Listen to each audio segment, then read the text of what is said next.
అన్నమాట.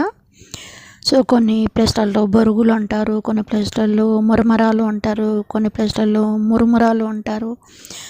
సో అది ఈవినింగ్ స్నాక్గా చాలా అంటే చాలా సూపర్గా ఉంటుందన్నమాట, టీ టైమ్ స్నాక్గా. సో ఫ్రెండ్స్, అది ఎలా ప్రిపేర్ చేసుకోవాలో ఇప్పుడు చూద్దాం. ఇక్కడైతే నేను పాన్ పెట్టి ఆయిల్ వేసానండి, ఒక 2 టీ స్పూన్లలో వేసాను. సో అది కొంచెం మనకి ఆయిల్ హీట్ అవ్వాలన్నమాట. హీట్ అయిన తర్వాత ఒక కప్పు అన్ని పచ్చి పల్లీలు అండి, పల్లీల పలుకులు ఉంటాయి కదా అవి, వాటిని ఒక 2 నిమిషాలలో మనం లో టు మీడియం ఫ్లేమ్లో పెట్టి ఫ్రై చేసుకోవాలి. తర్వాత ఒక హాఫ్ కప్ అంతా పుట్నాల పప్పు అండి, అది కూడా మనం కొంచెం ఫ్రై చేసుకుందాము. సో మనకు పల్లీలు చిటపటలు ఆడుతూ ఉన్నాయన్నమాట. ఇక్కడ కొంచెం కరివేపాకు అండి, ఇక్కడైతే నేను పచ్చిదే వేసాను, మీ దగ్గర ఆరినది ఉంటుంది కదా అది కూడా వేయచ్చు. ఇక్కడ కొన్ని వెల్లుల్లి రెబ్బలు అండి, పొట్టు తీయలేదు నేను, అలాగే కొంచెం కొట్టేసి వేసాను అనమాట.